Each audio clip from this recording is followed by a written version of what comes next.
Welcome back to Horse Racing. Today, with yours truly, HRT Rich, shows always on Foreign Fridays, joined by the only 22-1 Thomas. Find him a long shot. Why? You've been playing too many favorites lately, or too many favorites winning? No, I think it's been too many, a little chalky or less chalky, knocking me out. Oh, the money taking you away. Well, something else might knock us out, Tom. We're going to go to Sydney, and I love this headline. Nightmare weather forecast arrives in Sydney as rain bomb smashes Royal Randwick. I mean, that's about as descriptive of a headline as you'll ever see. Whoever that headline writer is deserves a 10 for 10 on that one. Yeah, I would agree, but Santa Ania's been experiencing its rain bombs too. Mm-hmm. Well, so, cancel a lot of racing. Yeah, indeed. Well, rain bombs, they're fun, I guess. We haven't been in one. I mean, I don't know. Maybe the movie, maybe 2012 or whatever, that Mayan calendar was just off by a decade, because you got earthquakes now over in New York. You have rain bombs in South Florida. I mean, Southern California, where it never rains, and now apparently in Australia. Oh, and did you look at the drought map too? That's kind of interesting how that's kind of changed a bit. The wonderful world in which we live. All right, well, all that rain bomb, Tom, tells us that the track here is right now is a heavy 8. I don't know. What's that? What heavy 10 is about the heaviest it can get? Heavy 10 is the worst. Canceled? And also, you know, they at that point they do walk the track to decide whether they're actually safe enough to run. Well, right now there's only light rain, so the rain bomb has subsided, apparently. So we're going to start off. We're going to do race 5, 6, 7, 8, and 9. We're going to end with the Australian Derby, but we're going to start with the Newhaven Park County Championships final. This is a 1,400-meter race. It is an open race. It's going to begin at 11:45 p.m. Eastern. Put that down there in the titles now. 1,400 meters, Tom. As you know, we like to look at the racetrack in here. Looks like they're going to start back here, make their way down about and around to come back to the finish line right about there. Or are they running on this one, Tom? Do you know, inside or outside? No, they're on the outside. All right, just want to make 100% sure. So dark green down and around, coming in there. You got that little bit of a turn there. So does that favor an inside post, an outside post? What post would you prefer? Well, it's not a small field, so the outside definitely have a disadvantage. Well, again, that probably depends a lot upon the footing too, how that heavy 8, where the heavy is and where the not so heavy is. I went to play some golf today. You got to find the right path home. Yes, indeed. It's not like an English track where you go over the river and through the woods. Well, with all that rain, they might have a new river. Yeah. I playing in Chicago today. It's been raining a lot around here. We went to go play a little bit of golf this morning, and somehow my golf ball ended up in a puddle all the time. I was constantly cleaning and placing. All right, Tom. Well, ball washer is working well. It was just my towel. Over here, over there. My feet were wet. You're the ball washer. I am. Well, and interestingly, not a lot of scratches on the also eligibles yet. So I can't imagine that these fields aren't going to change a lot by the time they actually get to racing, Tom. But right now we have a full field, ton of horses. It means a ton of opportunities. Who the hell knows who's going to respond to this kind of track? But Tom, you're going to tell us who you think is going to respond. Yeah, going to start with number 10, Gallant Star from Barrier 10. Narrowly missed out of a win last time out. It was a good run. But I looking at his record at Randwick, and he's run pretty well here. He's got 3 starts, a win, and 2 seconds. Or 2/3, I should say.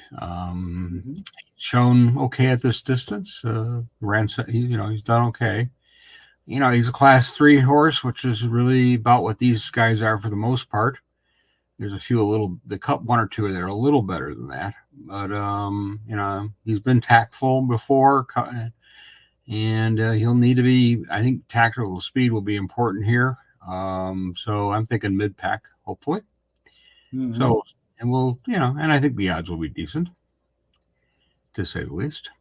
12-1. Yeah, I think I'll take that. I'm going to go with the next one will be the favorite, Brandy's Boy, number 1, who's got Barrier 1. Without question, he's the one to beat. He's got 10 starts, 5 wins, and 3/3. He's won at this distance. He's done okay at this track. He's won 2 in a row. He's won on the soft. Yeah, he's bouncing around. He's doing better at the benchmark 78 level than he is the higher levels. But hey, this is that kind of race, and why not, right? Mm-hmm. It's going to be tough. I mean, I think it's tough to beat him. And finally, I'm going to take one that's a little bit more of a bigger chance, which is Sharp Shock 9 coming from Barrier 5. He's run this distance 4 times, ran second 4 times. Close, but no cigar, right? Mm-hmm. He's running Royal Randwick, but not much success, but not at this distance. So I don't know. Someone's got to give. Yeah, it was one of those. In the last 3 races, he's run second. Mm-hmm. With that, I don't leave that kind of horse off my ticket because they just like to show up. And usually I leave them off and get in trouble. So that's why I'm on. It's interesting, all these different horses, and we agree on 2 of them. Just looking at the one horse, Brandy's Boy, it's the favorite, as you mentioned, Thomas, but dropping from a Group 3, really good form right now, Thomas. Run really well on the wet tracks. It is the one to beat here, 1 for 1 at the distance, at the track, 6 times, 3 wins, a couple of seconds in there. Maybe, I think, might be the only favorite I have on top. And somehow, some way, we both ended up on that 9 horse, Sharp Shock. I don't know how that is, but we did. And the reason I did, I was just comparing 7 furlong times to everybody else. And all of the other ones that I was comparing it to, it just ran a couple of seconds faster. So, if you're 2 seconds faster than some of the other ones, that works out to about 10 lengths. As you mentioned, Tom, at the distance, you mentioned the track. One of those things has to go. But the one time it ran on a heavy track, it did go right to the winner's circle. So you and I differ from here on out now, Tom, because I'm going to go with number 2, Bianco Villano. If this one could just run back a couple of races, then it should do pretty well. Also, one that's a fan of the distance, 8 times out, 4 wins, a second and a third, but another one of those horses that doesn't like the track. But I didn't let that deter me too much because when I was looking through the other horses I was considering, had about 7 out of my list. Really, none of them seem to prefer Randwick. So if they all don't like it, someone will. Somebody's got to win, and somebody's got to hit the board.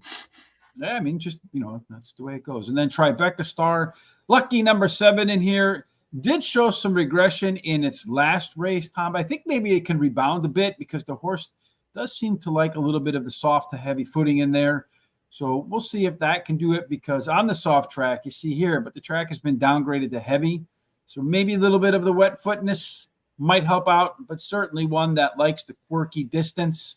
And, for me, 1927 in race number 5. Hey, if you're new for joining us today, kindly, if you're watching on Twitter, retweet. If you haven't, please go over to Horse Racing Radar TV on YouTube. Subscribe over there. Just a handful of people away from getting to 5,000. So we greatly appreciate your support there. If they don't get canceled tonight, as Thorpe says, might be getting canceled, lads. Super heavy rain. You must be an old guy if you're calling us lads, my man, because Thomas and I are way up there.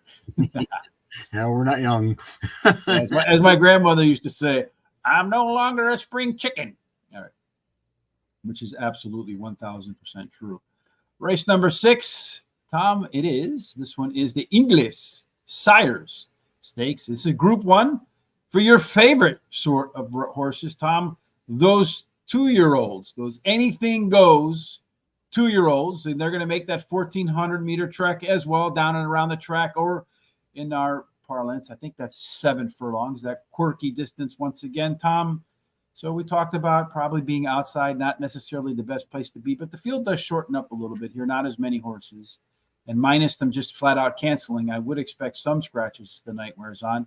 But only 10 in this field, so maybe a bit easier to identify some winners. So identify yours. Because we've got the top 5 finishers in the last time they ran in the richest 2-year-old race, which is the Golden Slipper. So that makes it okay. Let's see. Let's get that crystal ball out because I think it could be who's next. Lady of Camelot beat won last time out, beat Coleman and Storm Boy. But I went a different way. I went with number 10, Mananawa. Barrier 10 she has. And she came out of area 16 last time out and ran 5th. And I think that's a heck of a run because that is not the place you want to be necessarily. She's run the soft track, so she's okay with that. She's basically won restricted races, fillies, but she's been giving pretty good account of herself. And I really think she ran a good race with the Golden Slipper, considering. So I'm going to put her on top and hope for a little bit of a price. Yeah, right now 7.5 to 1, not bad. No, yeah. Next, I'm going to take Storm Boy. It seems appropriate based on the weather. And number 1, I took him last time. He got beat, finished 3rd. He's got barrier 8 this time. I can't leave him off the ticket. He's been the money all the time, every race. He's done okay on the wet. Yeah, it's kind of hard. Again, one of those. Okay, finished 3rd last time. Can he turn the tables with a little more distance? Wouldn't rule it out. And finally, I'm going to take another one that finished in that top 5, which was Traffic Warren, number 3, coming from 3. He had some trouble mid-pack, moved to 4th. He's won his only started 1,400 meters, and maybe that's the kind of distance he wants. This one is a Godolphin-owned horse. They do pretty well. And it's one of those that I think he ran a good race last time. I think you can't leave him off, and that's why I'm not.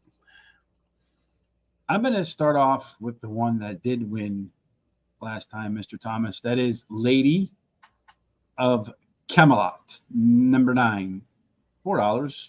I think today, Tom, you'll see the horse sit right off the pace. Let's come kind of walking through, marking down who's going to be up the front, who's going to be in the middle, who's going to be in the back. And do we have that in here? Did I forget to do that? Oh, yes. Yeah, you're running our. Yeah. So the speed maps here. Speed maps. You do have some speed up in here, but I don't think it's going to be necessarily up on the lead. I think it's going to sit 2nd, 3rd, or 4th, somewhere in that stalking position. You'll see that right in here. You do have it, right there in that stalking position, 3rd or 4th. I think that's the right place to be. And then at the end of the race, it's going to just run right by everybody like it did last time. And except this time, it's going to have more distance to do that. Well, but the wild card here is she's never been on the wet in a race, and her breeding doesn't suggest she'll like it. So that's kind of what I had to leave her off. I don't know. Me and breeding. I'm not, I like it when it wins for me, and I don't like it when it doesn't win for me. Well, in the 2-year-olds, you kind of want to have somebody, either had experience, because it's a lot different when you're getting stuff thrown in your face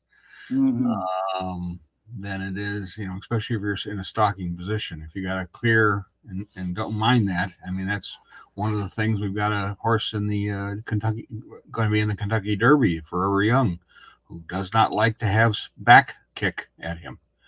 So in a 20-horse field, it's going to have it. That's going to happen. Yeah, he's going to have fierceness, kicking all kinds of stuff in his face if the horse gets off to a good start. I'm going to go with Coleman. So back-to-back 8-1s, 88s. Michael Irvin, CeeDee Lamb, if you're a Cowboys fan. Drew Pearson, also donning the 88.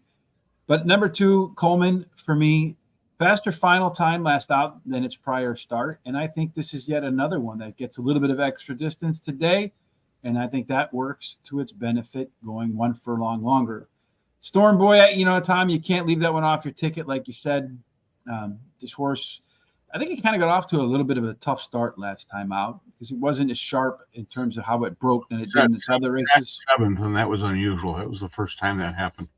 Right. So if the horse breaks sharp today, a little bit better, then maybe can go back to the previous 4 races where it went undefeated. And if it had won that last race, you probably wouldn't get anywhere near 5-2 today.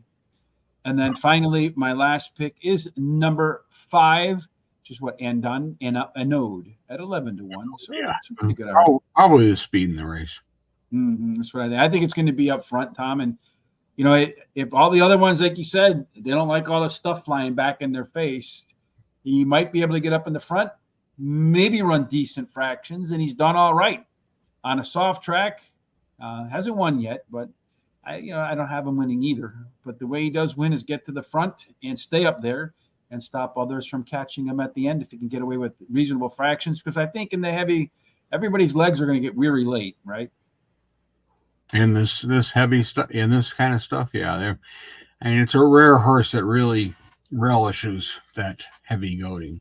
I mean, the only one I thought was very impressive was on Champions Day in the British racing last year was Big Rock, who it was pouring down like mad in a very deep track at Ascot, and that horse just ran away from everybody in really good field. So, and just didn't look back. But there are horses just like that kind of thing. Years and years ago, I owned a horse that was like that. If it rained, we were doing the rain dance every time he was going to run because it was a lot better in the mud than it was on a fast surface.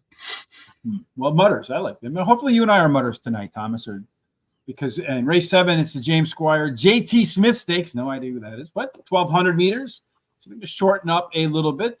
That's the rain bomb weather there. We already talked about that.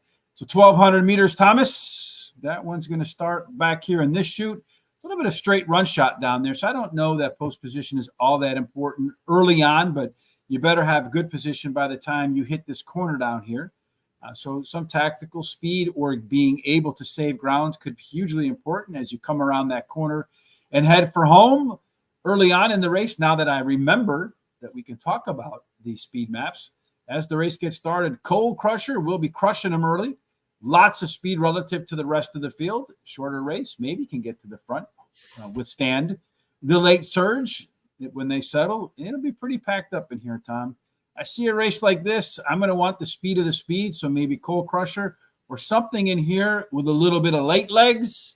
And the late legs, man, they're going to be stampeding down to the end there, Tom. So this race looks like it is going to be wide open with the horses that come in with the most aggression from the middle of the pack, your most likely winner. And do you have any one of those circled? I do, and she's been really good lately. And that's the 8, Impreza. Yeah, I always say that wrong. Oh, well. Imperative. Imperative 6. She's good on the wet. She likes this distance. She's just really good. And she may be the top sprinter right now in Australia, the older. I just think she's really the one to beat. She's definitely in form and running very, very well. I'm going to take number 11, Sunshine in Paris. I took her last time, coming out of barrier 9. She came off a layoff and lost by a neck. That's pretty good. She's very lightly raced. Only has 7 races in her career. She does have 4 wins. She's done well this distance, and the big question for me is she going to like the heavy going? Mm-hmm. Anytime you run on a heavy going, fitness is a biggie. And sometimes the horses that have been running longer distances and done well, and the heavy going will take that, how much it takes out of them traveling over it. So I like ones that have performed well and maybe a little bit longer than the races today. And so I think she's one that you could be there at the end. Again, if she doesn't like it, she's been in the money in the wet. The heavy is the question mark. And I'm going to take Cold Crusher, who you mentioned as a front runner, number 4, barrier 10. Got to get out of the gate, of course, very important. He's going to go right to the front and may look back with somebody coming, like my top choice, or maybe just hang around for something. And okay on the heavy. And let's see what it can do here. This is a on the heavy good field. So, on the heavy, he's one of my favorite types on the heavy there, Tom. Yeah, no, he's got a good record on it. But again, you got to do it at this level. And these are top-notch sprinters. Yeah, all or nothing at 81-1. There's nothing wrong with that if that one comes home. All right, let's see. For me, as I switch screens, I'm going to go with, apparently I love the one horses today. I wish I win. I wish he wins too. But when I looked at the fractions for the last race, they were like super fast. So I think in ran super fast fractions, but at today's distance, he probably would have won that race instead of not winning.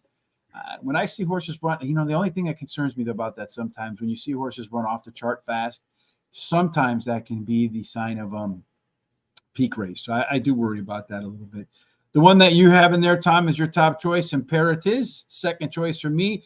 This one's been a killer on the off track, 9 times out, 5 wins in a couple of seconds, and is by far the one that puts up the best numbers most consistently out of all the horses in this field.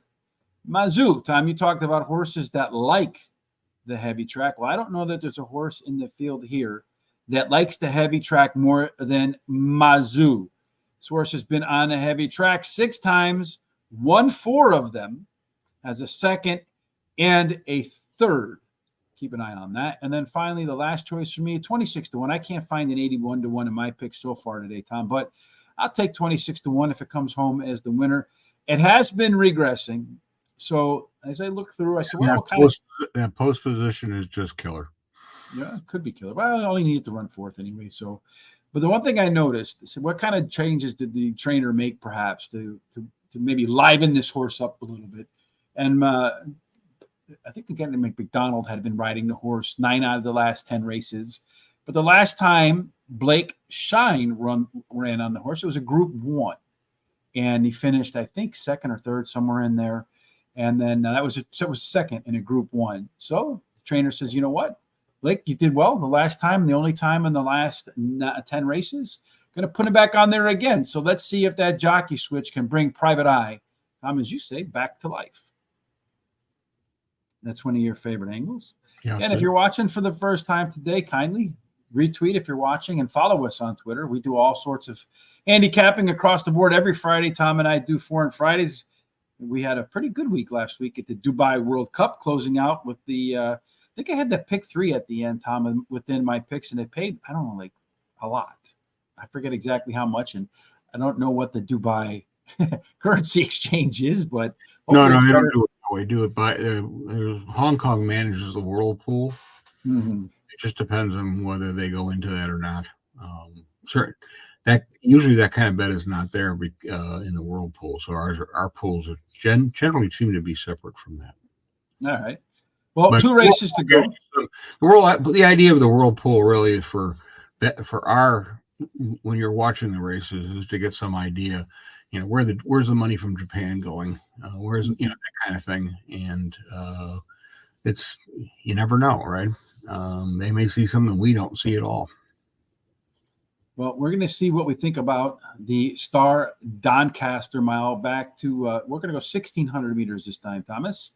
1,600 meters, a long run down the backstretch before coming into that turn. So post position there shouldn't be all that influential. Again, just don't get shuffled or stuck wide.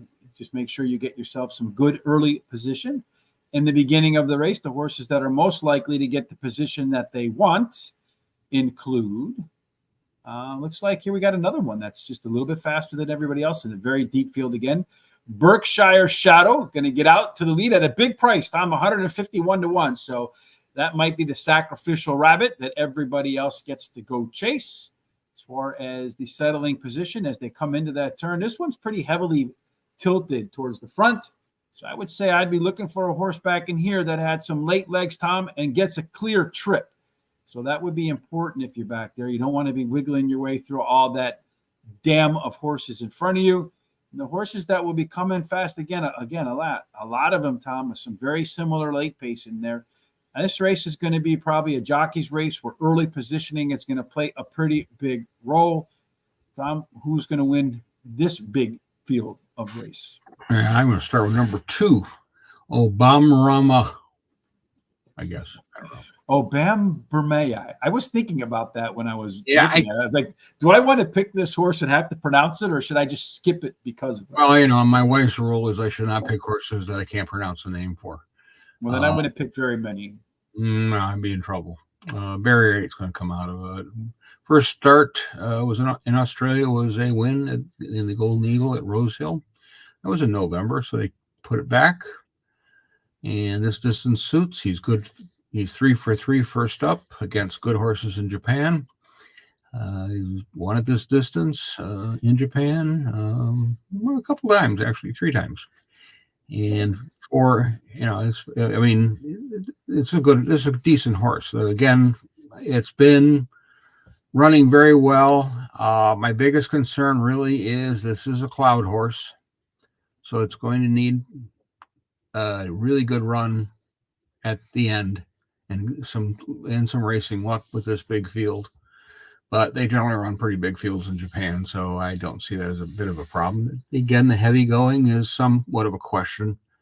And when I went through and pulled up the wet ratings, which is an interesting angle to look at, he did not have a very high number. He was only 53.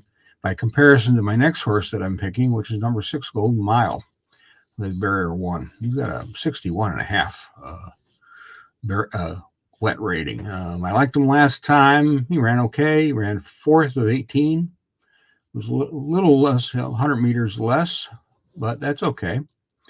He's not a winning machine. He hasn't won in a while. In the last 12 months, he only won once. But I think adding a little bit of distance to it and putting him in here, I think, and his liking for that little bit of wetness may help him out. Now, he's not one on a heavy, but he's one on the wet. And then I'm going to take a long shot. Why not? A big long shot. Number 11, Attractability with barrier 5. And he's got a strong wet rating of 61. I tossed the last race out. He showed speed, then went the wrong way. In the past, he's shown good speed, and he's done well at this distance with 9 starts, 3 wins, and 2 seconds. I just think he needs a little better run, a little more better racing luck, because, boy, he really sucked last time. Well, hence 201. But he's getting blinkers for the first time, so that alone might be worth 201. 201 to 1. You have to change your moniker. In these kind of races with this conditions, I'm going to take a chance on something like that. Yeah, the old anything can happen. I'm going to go with number 8, Detonator Jack from New Zealand. It is the proper distance for this guy. 4 times out, 3 wins, Mr. Thomas. All others, very successful, but 13 times only managed to win 3 of them.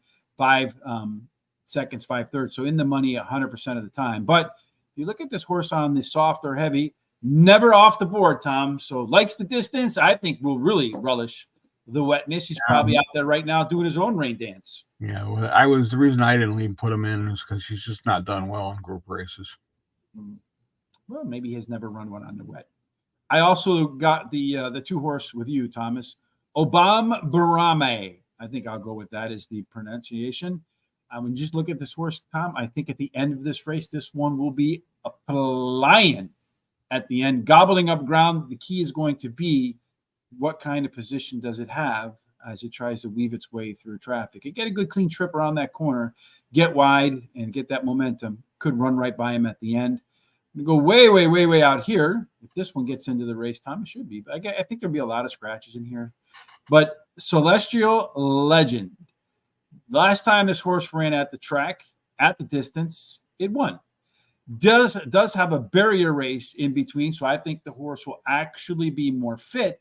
And last time out, he actually ran a good time. So if he can improve on that time in a winning effort at the distance, at the track, could be your winner today as well. Way, way, way out there. But I don't think that's where his post position is. What he's got? Post position 6, so not that bad. And even with that long back stretch, I really worry too much about it. And then finally, number 4, Militarize, as I appear to be loving the New Zealand horses tonight. This one finished behind the 19, the Celestial Legend, 2 races ago. This one does like to race at Royal Randwick. 5 times out, 2 wins, 2 seconds, and a third. So my math says 5 out of 5 equals 100%. And 100% of the money on the soft and the heavy track as well.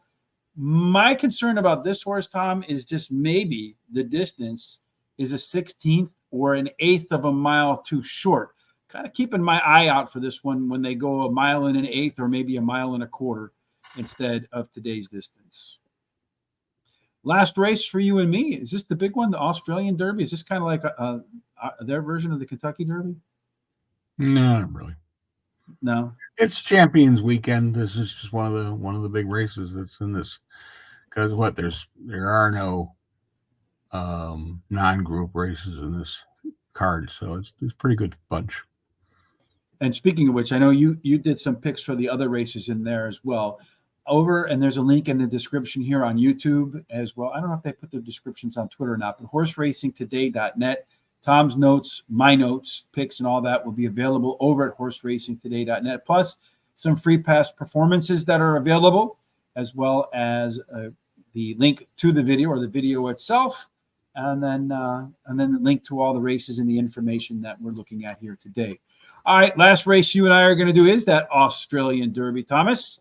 This time around, they're going to go 2,400 meters, so they're going to be running for a long time in that heaviness there. The Randwick racetrack map tells us 2,400 meters is here. So they're going to go more than one time around the track, a little bit more than two loops and two turns. So this one should, you got that turn comes pretty quickly. I would think that the outside barriers could have a rough go of it, Thomas. So early positioning, again, as long as you're not just absolutely blowing yourself out, could be hugely important. You're going to have Adagio, Zen Master, Ganbare, and a couple of others. Weimark, Immediacy, they're all right up in there. So it could be a bit contentious early on. As they settle down, you got a four. I'd probably want to be this middle group, right in front of the ones that want to close and right behind the ones that want to go fast early on.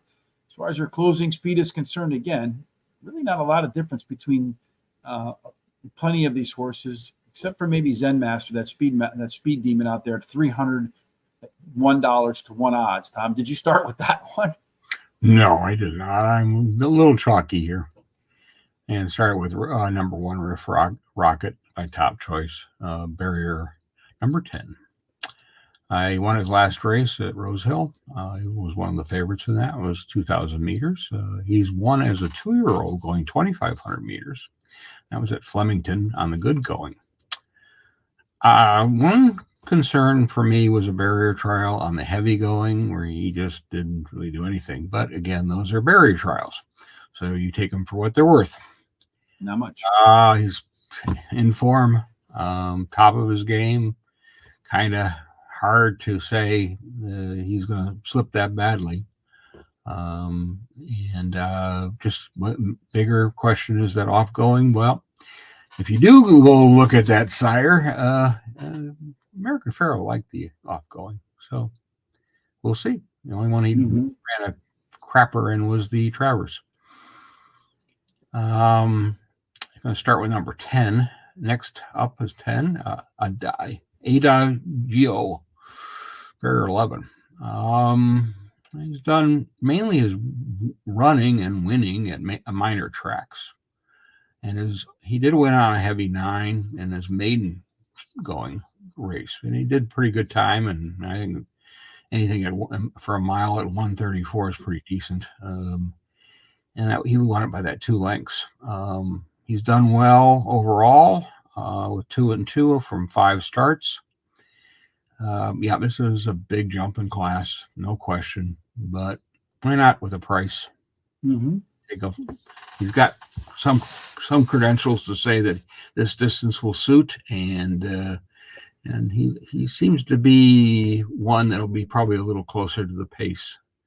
So, and I think that may be a good where to be, and he will have to work though. Coming out of barrier 11, and finally, I'm going to take number 14, Cardoza, or Zidorza, or I don't know. I've never come Zardozi. Okay. Very good. 2 races ago, she beat Open Company on the soft going by 2 lengths. That was at Rose Hill going 1,500 meters.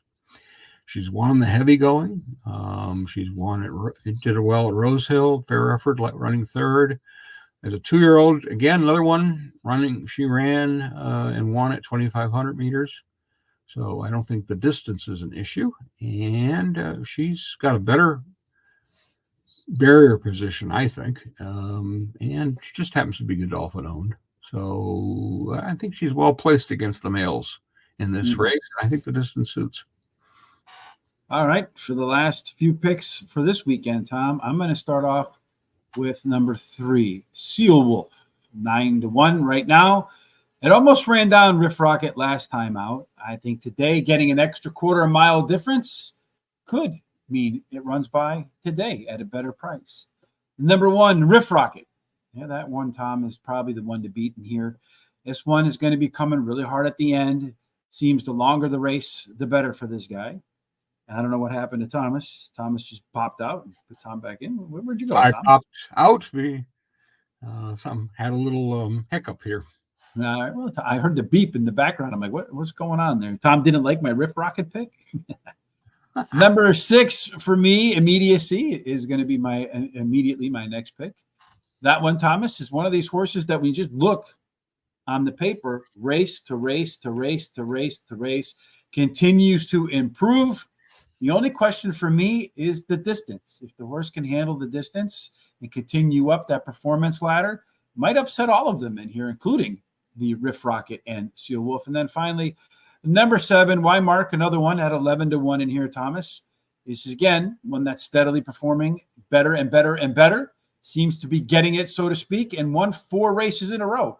Kind of hard to argue with that kind of a record in there, Thomas. So 3-1, 6 and 7 from me to close out Royal Randwick, provided they run tonight in that rain bomb that they had in Sydney. We'll find out starting in a little bit down there. Of course, it's overnight racing or early night or early morning racing, a little insomnia racing. I know, Tom, that you love that insomnia racing. Yeah, they'll start in about 5 hours. So again, all of our picks will be on horseracingtoday.net. Kindly head on over, if you haven't done so yet, to our YouTube channel, Horse Racing Radar TV. Of course, tomorrow, huge day of racing in the States. You have Toyota Bluegrass Stakes, along with the Santa Anita Derby, both of which are 100-point races for the Kentucky Derby.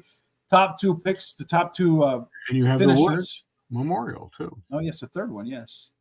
All 100-point races. So 6 horses tomorrow, very likely to qualify for the Kentucky Derby. Got some free picks in the description below at Guaranteed Tip Sheet. I think today's track is Golden Gate. Not sure what we'll do tomorrow. Of course, every big race covered over there. Thomas, I ask you this question every week. I would say 80% of the time I get the same answer. I don't know. But what are we doing next week? I'm going to torture you good next week because next week, of course, is the Grand National at Aintree. 40 fences or whatever ridiculous number of 40 horses, 40 fences. No, there's no 40 horses. They reduced the field this year. To what? Now down to 34. 34.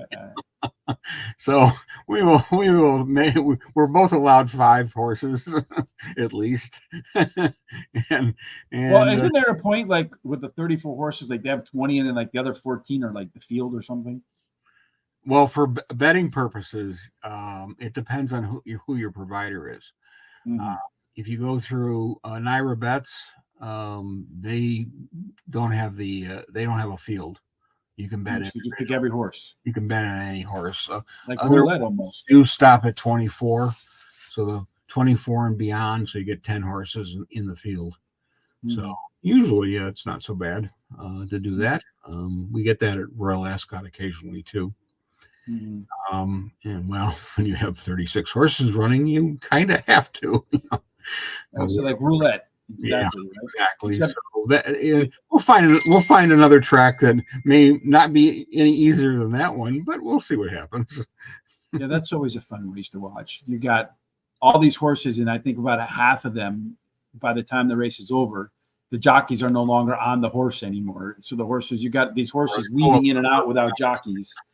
Yeah, it's like the roller derby meets demolition derby of horse racing. All right, Mr. Thomas. So as always, if you want, we can handicap the rest of the field too. That should really add to the challenge. But I think we'll just make the Grand National is our only one we do from that group, and we'll find another track in that vicinity that may be a little easier. Yeah, just pick races with little horses. Now, it's been raining a heck of a lot in England too, so their tracks are pretty much quagmire. Well, we'll be back on Monday, Terry and I, for Parks, and Tuesday for Parks. Oh, and you better mention something that's important at Parks on Monday. What's that? Yeah, they've got a must payoff day. Oh, huge pick six 360,000, I think the pool was at for pick four.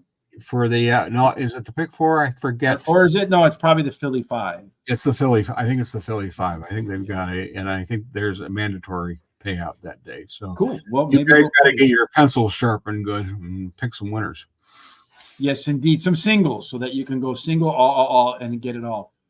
All right. Well, that wraps it up for today, Tom. And I will be back next Friday for the Grand National and the 36 horse roller derby / demolition derby horse race, where half the jockeys will be watching, even though they started the race like Tom and I. And then again, Parks Monday, Tuesday. Not sure what we'll do Wednesday or Thursday with Keeneland. If Keeneland moves into the Thursday spot, we'll start doing Keeneland as well, because I think the championship meet at Gulfstream is over. So you'll start to see the likes of Irad and Jose Ortiz and Luis Saez and all those matriculate north for the spring racing and get prepared for the Kentucky Derby. So we get back together. Keeneland's got a few bucks out there, to say the least. The Ashland, of course, is being run today, so that'll have an effect on the Kentucky Oaks, most likely. And you've got the top 3 finishers from the Breeders' Cup race, the 2-year-old race, in that field today. Well, oddly, I've gone back and looked, like, to see which races or tracks are the ones where they produce the most winners for the Kentucky Derby. And it's since the suspension of Bob Baffert, Santa Anita has kind of fallen off a little bit since he can't run horses. But the top track, hands down, is Gulfstream Park. So the horses that come in from the championship meet, they do well. Last year, Mage, I think, finished second in the Florida Derby. Remember, made that big move. Yeah, he lost. He lost to Forte. Not by much. Forte, yeah. And then he came on to win the Kentucky Derby. So I think 4 out of the last 6 horses that won the Derby came out of the Florida Derby. So that's that's like the main prep race. So keep an eye out for that. Of course, and none have come from the Toyota Bluegrass. And like I said, Santa Anita Derby would be one. Long time. No. It's been a long time since we got a winner out of that one. Or the Woodward, for that matter. So the key race tomorrow is going to be Memorial has not produced one. Yeah. It's what I forget the name. Yeah, I don't remember either. It's like 20, maybe 30 years ago. I mean, that's it that much. So if any race is going to have a Kentucky Derby winner, and it'll be the one at Santa Anita. But I think the horse was it Nash, the one that won in for Bob Baffert at Arkansas, might be the best horse in his barn. So that one won't be running because he's not allowed to run there. Anyway, Thomas, hopefully tonight, as these horses that we picked run in the slot, provided they run, hopefully we got a lot of winners. Of all the horses I want to see win tonight, it'll be your 200-1 shot. To make sure you don't miss that, come back to the YouTube channel when about a half an hour from now or so. I'll have all the races and then the time that's time stamped. So you can go back and watch every race in the analysis and the picks before the race starts. And you can just click on where you need to go. Till we get back together again, certainly we hope you have God's grace, God's favor, and every single thing that you do. And I know in Australia it's different, but it ends up in the winter's enclosure. Indeed. Thanks for joining us today. Everybody have a fantastic weekend.